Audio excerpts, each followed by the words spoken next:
Allez, aujourd'hui on s'attaque à un outil qui a l'air de sortir tout droit d'un film de science-fiction, mais qui est en fait le meilleur ami du frigoriste. C'est parti, on va plonger dans les secrets de cet incroyable stéthoscope du froid. Le voici, ce fameux manomètre. On le voit avec ses cadrans super précis, ses tuyaux de toutes les couleurs, on dirait presque un instrument de musique un peu complexe. Mais il ne faut pas s'y tromper, son rôle est bien plus crucial qu'il n'y paraît. Et voilà, on est au cœur du sujet. Ce n'est pas juste un thermomètre ou un manomètre classique, non, non. C'est un véritable outil de diagnostic. Il permet littéralement de prendre le pouls d'un frigo ou d'une clim, de comprendre ce qui se passe à l'intérieur. C'est là que réside toute la magie. Alors, comment ça marche concrètement? Eh bien, pour le savoir, il faut d'abord décortiquer un peu la bête. C'est exactement ce qu'on va faire tout de suite. D'un côté, on a le bon vieux modèle analogique, super fiable, bien costaud. Et de l'autre, son descendant numérique, qui a complètement changé la donne en matière de précision. C'est un peu comme passer de la montre à aiguille à la montre connectée. Ce qui est dingue avec le numérique, c'est la quantité d'informations qu'il donne en plus. On passe de simples mesures de base à des calculs complexes qui s'affichent en direct, comme la surchauffe et le sous-refroidissement.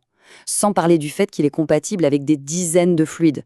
C'est un gain de temps et de précision absolument phénoménal. Ok, revenons au modèle classique pour bien comprendre la base. On voit ici le manomètre bleu pour la basse pression, le rouge pour la haute pression. Au centre, il y a le corps, qu'on appelle aussi le bypass ou le manifold, avec ses vannes qui vont permettre soit d'isoler, soit de faire communiquer les circuits. Et juste en dessous, les raccords pour brancher les tuyaux, les flexibles. Maintenant, attention, on va plonger dans le secret qui rend cet outil si génial. C'est là que la physique devient vraiment fascinante. Ah, ça c'est la question que tout le monde se pose. Pourquoi est-ce qu'on trouve une échelle de température sur un appareil qui est censé mesurer la pression? Petit indice, ce n'est pas juste pour faire joli. Il y a une loi physique super astucieuse derrière tout ça. Si on regarde de plus près, on voit bien l'échelle de pression en noir à l'extérieur. Et à l'intérieur, ces échelles de toutes les couleurs, eh bien ce sont les températures. Le truc, c'est que chaque échelle de couleur correspond à un fluide bien précis. Ici par exemple, on voit que c'est pour le R22. Pour bien piger le truc, il faut parler de température de saturation. En gros, c'est la température exacte à laquelle un liquide se met à bouillir.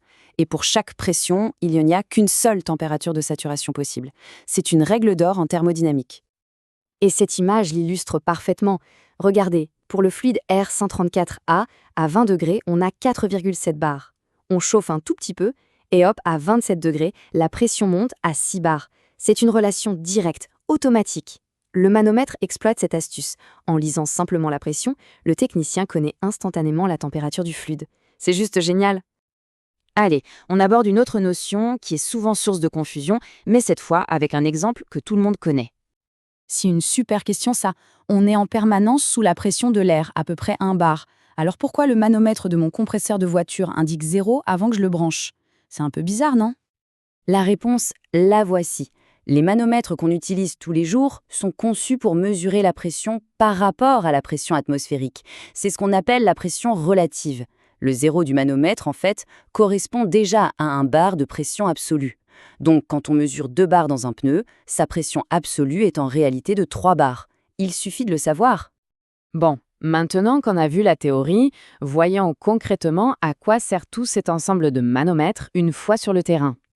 Avec ce seul et unique outil, on peut réaliser les opérations les plus cruciales. Ça va du diagnostic de départ, en lisant simplement les pressions, à la charge en fluide, en passant par le tirage au vide, qui est une étape essentielle pour la durée de vie du système, et enfin, la recherche de fuite. C'est le vrai couteau suisse du frigoriste.